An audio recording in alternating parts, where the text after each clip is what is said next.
longitud viene expresado así, y aquí pueden ver ustedes la única diferencia, ¿verdad? Aquí es este que es rho de rho porque mide un arco que se escribe como el radio por el ángulo. Entonces, para los elementos de área en el sistema de coordenadas cilíndricas, entonces hay tres componentes del área. Uno dA rho, un dA phi y un dA zeta, que son los vectores perpendiculares a las diferentes caras. El dA rho, por ejemplo, es el vector de área perpendicular a la tapa lateral del cilindro y tiene una magnitud rho de phi de zeta, dirección de rho unitario. El dA phi es un vector que es perpendicular a los planos phi igual constante y tiene un valor de phi de zeta y va en dirección tangencial, o sea, de phi unitario. Y el dA zeta es la tapa circular, la cual pues es un círculo, ¿verdad? Es un círculo y su medida es d rho de phi y la dirección es en z unitario. Entonces, aquí creo que hay un error, hay que arreglar ahí porque falta en ese dA zeta, ya lo vamos a revisar.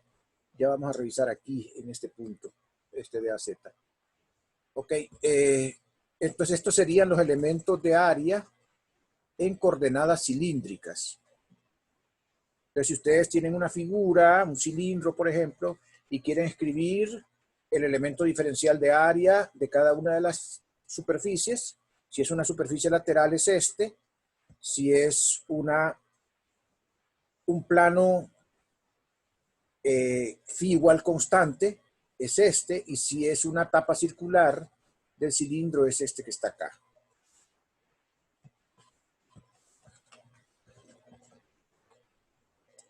Ok, ahí pueden ver los ilustrados en esa figura. El dA phi, que sería d rho de zeta, el dA zeta, que sería rho de phi, y el dA rho, que sería rho de phi de zeta. Entonces, si es,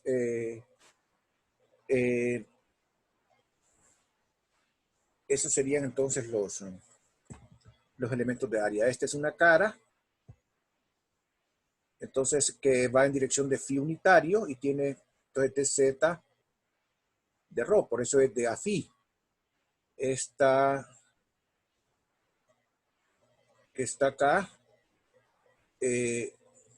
va en dirección de rho unitario hacia afuera y por eso es rho de phi, que sería el arco, por dz, que sería la altura.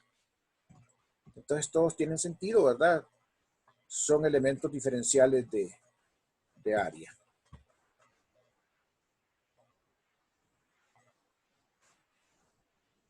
El elemento de volumen es como que si ustedes cortaran un pedazo de un pastel de forma cilíndrica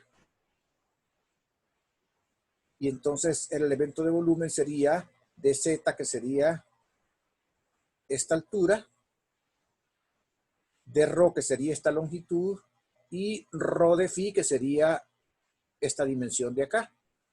Entonces ese sería el elemento de volumen en coordenadas cilíndricas.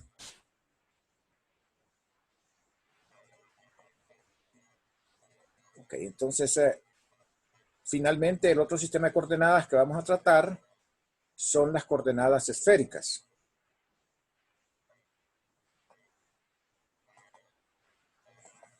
Vamos a ver. Estas coordenadas son útiles cuando nosotros tenemos una distribución de carga, por ejemplo, en nuestro caso, que tiene simetría esférica. Y nuevamente se ocupan tres variables, como en cualquier sistema de coordenadas de tres dimensiones, se ocupan tres variables. Ya vamos a ver cuáles son esas tres variables en la figura y de cuál es la variación que tienen esas tres variables.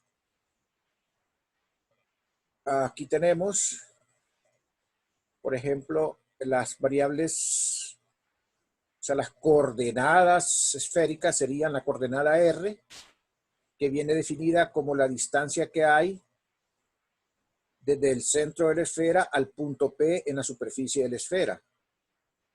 Miren que la coordenada R esférica no es la misma coordenada ρ cilíndrica. Es una cuestión diferente, ¿verdad? Porque la coordenada ρ cilíndrica es la distancia que hay desde el eje del cilindro al punto. La coordenada θ es el ángulo que forma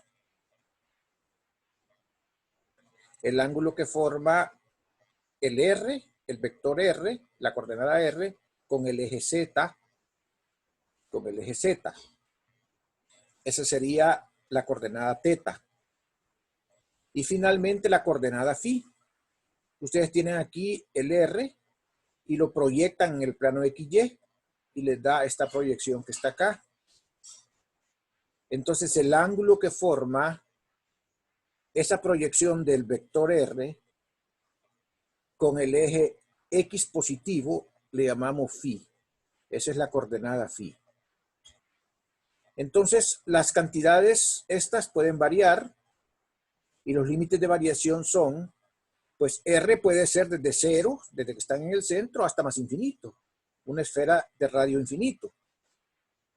La coordenada φ puede variar de 0 a 2π. Ya generamos ahí la parte de la esfera, ¿verdad? A través de la coordenada φ de 0 a 2π.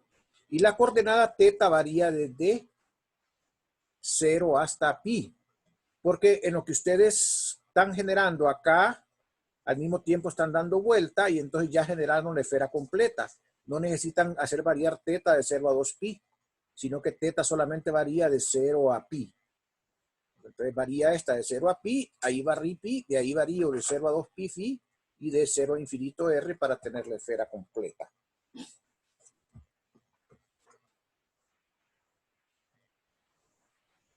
Los vectores unitarios, entonces, ahí los pueden apreciar. El R unitario va siempre saliendo hacia afuera de la esfera, perpendicular, radial y hacia afuera, perpendicular a la superficie de la esfera. El φ unitario es tangencial, igual que el φ cilíndrico.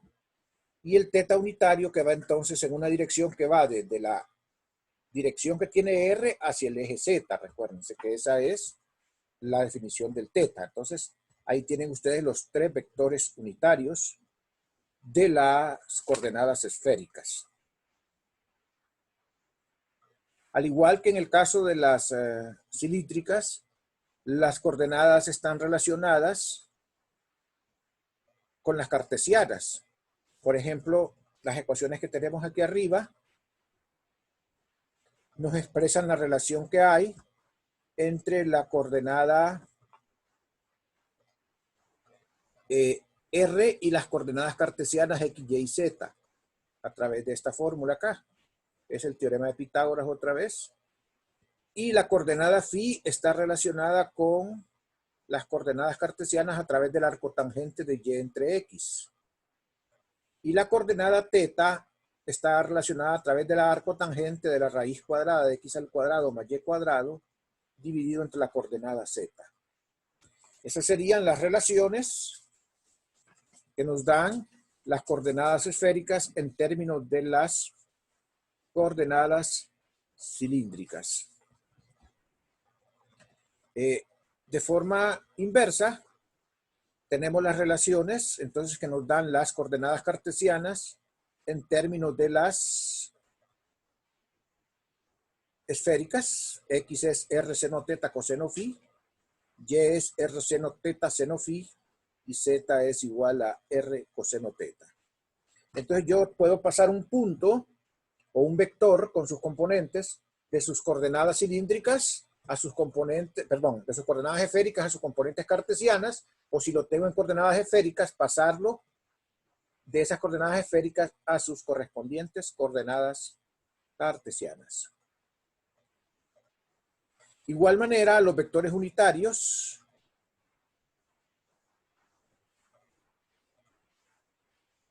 esféricos se pueden escribir en términos de los vectores unitarios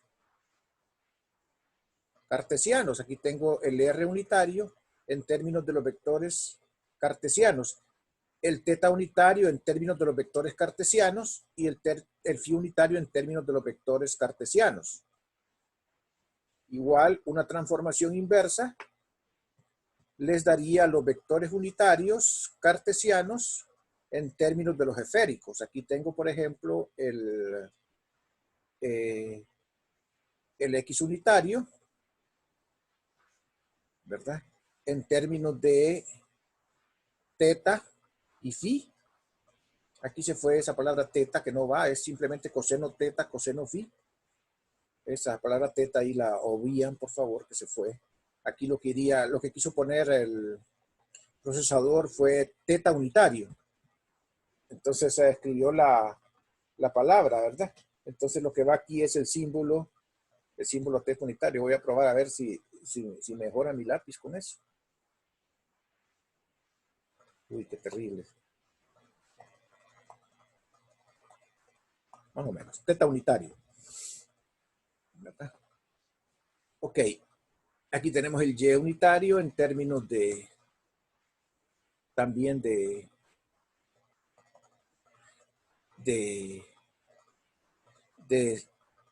teta, o sea, de R unitario, de teta unitario, de phi unitario y el Z unitario en términos de R unitario y teta unitario. Les voy a decir que esto es importante, porque a veces ustedes están utilizando coordenadas cilíndricas para resolver un problema, pero a la hora de integrar, si ustedes la tienen expresada en términos de los vectores cilíndricos, esféricos, tienen que pasar esos vectores unitarios esféricos a cartesianos, porque a la hora de integrar ustedes no pueden sacar de las integrales ni los vectores unitarios esféricos ni los vectores unitarios cilíndricos, porque estas son funciones de la posición también, a diferencia de los vectores unitarios cartesianos que son vectores constantes. ¿Ok? Entonces, son vectores de la posición porque varían, no son, o sea, varían en dirección. Ustedes pueden ver, por ejemplo, imagínense una esfera, el teta unitario va variando a la medida que ustedes van acercándose al eje Z. El phi unitario varía en la medida que ustedes van rotando alrededor del cilindro, alrededor de la proyección en el plano XY. Y el R unitario varía en la medida que se van alejando del centro de la esfera. En cambio, X unitario, Y unitario y Z unitario están pegados a los ejes y no varían. Entonces, por esa razón es que ustedes van a ver que cuando tengan que hacer integrales de una expresión que esté dada en términos de vectores de base cilíndrica o esférica, es sumamente conveniente que ustedes trasladen esos vectores unitarios de esas bases a las bases cartesianas, utilizando estas transformaciones, por ejemplo.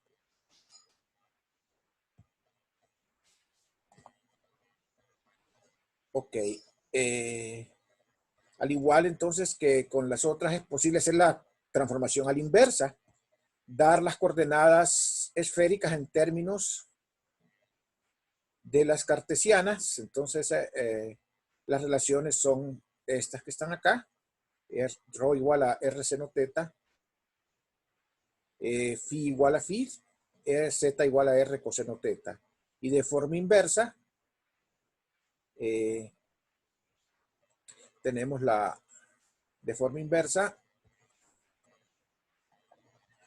tenemos que la coordenada R es rho cuadrado más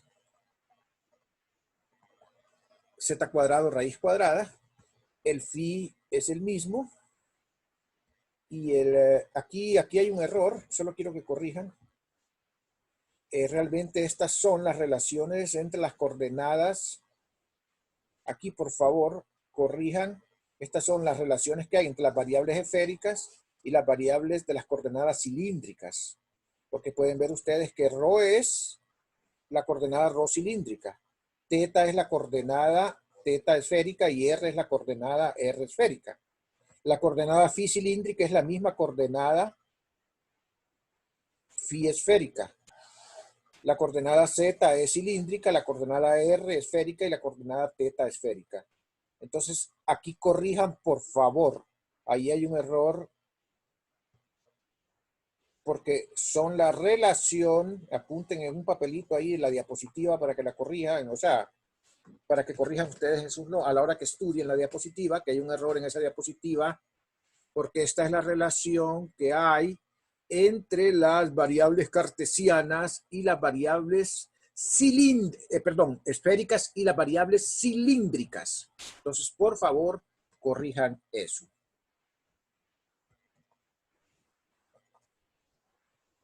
¿Lo puede repetir, licenciado? Disculpe. ¿Qué parte quiere que repita?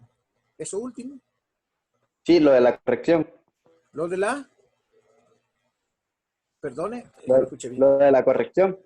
Ah, ya, sí, con mucho gusto. Mire, aquí dice, también es posible expresar las variables esféricas en términos de las variables cartesianas. Ahí hay un error. Debe de decir, también es posible expresar las variables esféricas en términos de las variables cilíndricas, ¿verdad? ¿Ok? Y aquí sí está bien, de forma inversa. O sea, no son las cartesianas con las esféricas, sino que son las esféricas con las cilíndricas. ¿Ok? ¿Tacheque? Bueno, ok. Vamos a ver si me deja esto avanzar.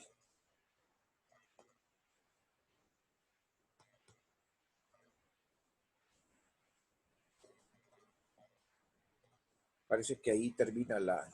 Ah, no, todavía hay un más. Sí.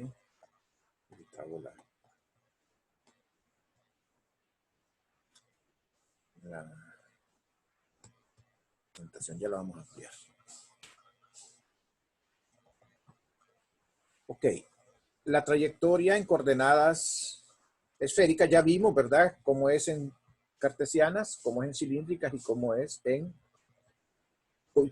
cilíndricas. Esta es la trayectoria en esféricas. Entonces aquí van tres funciones otra vez del parámetro t, del parámetro t y del parámetro t, que serían las componentes radial, la componente θ y la componente phi del elemento del vector L en coordenadas esféricas. Y el diferencial de esa trayectoria, que es el que más nos va a interesar, se escribe como drr más r de teta teta más r seno teta de phi unitario. Entonces, si ustedes van a escribir el diferencial, que en cartesianas, ¿cuál era? En cartesianas era dxx más dy más dy más dzz. Aquí lo que quise escribir ahí bien feo con ese lapicito. En coordenadas esféricas se escribe de esa manera. ¿Okay? Ese es el elemento de línea, el diferencial de R. Es cuando vayamos a hacer integrales de línea, por ejemplo, si se van a hacer en coordenadas esféricas, ese es el elemento diferencial que se debe de poner. No vamos a hacer mucho énfasis en problemas con simetrías complicadas, pero para que ustedes tengan conocimiento de eso y por lo menos les quede ya una idea, ¿verdad?, de cómo es. Y los elementos de superficie, ¿se imaginan ustedes que toman una manzana, suponiendo que la manzana fuera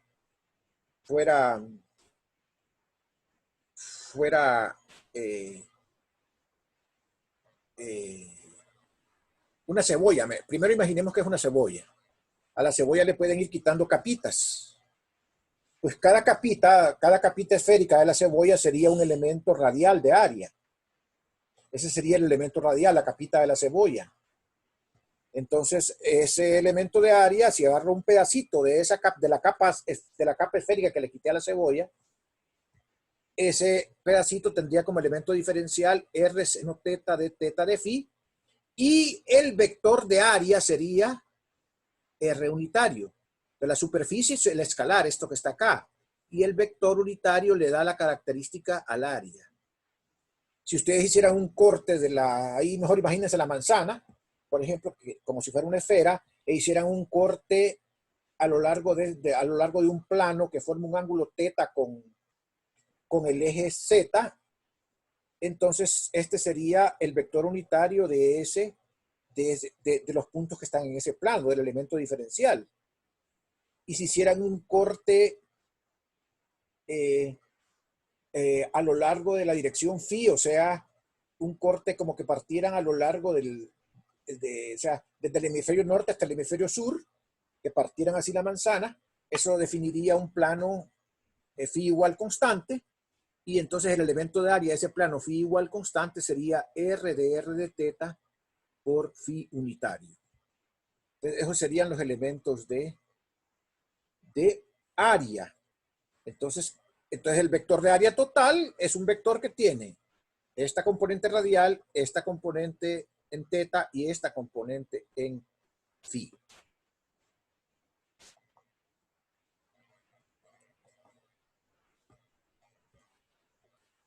¿Verdad? Ahí están vistos para que ustedes los puedan visualizar.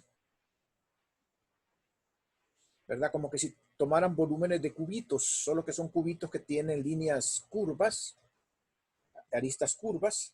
Y acuérdense que las aristas curvas se escriben como un radio por un ángulo, por un diferencial de ángulo.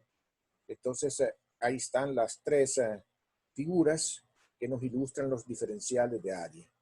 Nos vamos a quedar aquí ahorita porque ya nos van a cortar la señal. Acuérdense que estoy en la 50. ¿Ok? Voy a ver si el tiempo que me queda contesto dudas. Y si nos cortan durante las dudas, seguimos contestándolas después. Entonces, si tienen alguna pregunta, pueden levantar su mano y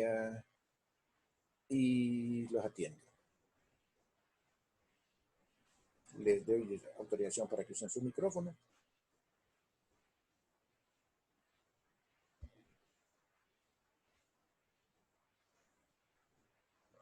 Muchachos, entonces, aquí tengo a Alex, tengo a Amanda, a Andrea, a Celeste Ponce, a Damaris. Digo Celeste Ponce porque hay dos Celestes inscritas en el curso. Y aquí están todos, aquí los estoy viendo. Entonces, ¿no tienen dudas? ¿Está entendido lo que he dicho? Sí, hasta ahorita todo claro, hasta Perfecto. los ejercicios. Perfecto, así me gusta, ¿verdad? Y si no está claro, lo aclaramos de una manera o de otra, ¿verdad? Así se hacen las cosas. Lo que no está claro se aclara, ¿verdad? Siempre hay posibilidades de aclararlo. ¿Ok? Me gusta esa actitud. Ok, vamos a... Una consulta. Dígame, ¿con quién tengo el gusto? Le habla Desi Morán. Desi, mucho gusto, Desi. Ahorita no es, mucho gusto, Lick. No es respecto a la clase, sino al cronograma de actividades. Una Sí. pregunta, ¿qué Sí. edición del libro vamos a estar trabajando? Ahí ¿La séptima o la novena? En la séptima, Desi, porque esa es la que tienen sus compañeros y que ustedes la pueden conseguir más fácil, prestada. Es la séptima, cuando me refiero a los problemas con la séptima. Si ustedes ven la bibliografía, se refiere a la séptima. Ah, ok. ¿Verdad? En la bibliografía están las ediciones, ¿verdad? Sí. Allá que me tocó el punto, ahí decía ahí, miren, en las tareas, okay, está bien. como ustedes usan alta tecnología, ¿verdad? No andan un celular como el mío de 2,000 pesos, ustedes usan mejor tecnología que yo. A la hora que vayan a escanear las tareas, mejor usen una aplicación que la foto, porque esas son de alta resolución y les va a subir mucho la cantidad de megabytes que van a tener. Entonces les aconsejo eso para que no tengan problema a la hora de cargarlas, ¿ok? Mejor bájense una aplicacioncita ahí o usen su computadora, ¿verdad? Porque pueden tener problemas. Ya me he contado a varias gente que ha tenido problemas con eso. Entonces, les doy ese consejo, ¿verdad? ¿Ok? Les doy entonces, yo aquí mi reloj tengo las 10 para las 12. ¿Les parece si a las 12 nos vemos por acá? Está bien. Ok, entonces aquí los Está bien, espero. Lick. Bueno, Listo, está bien. ok, vayan a tomar cafecito, agua.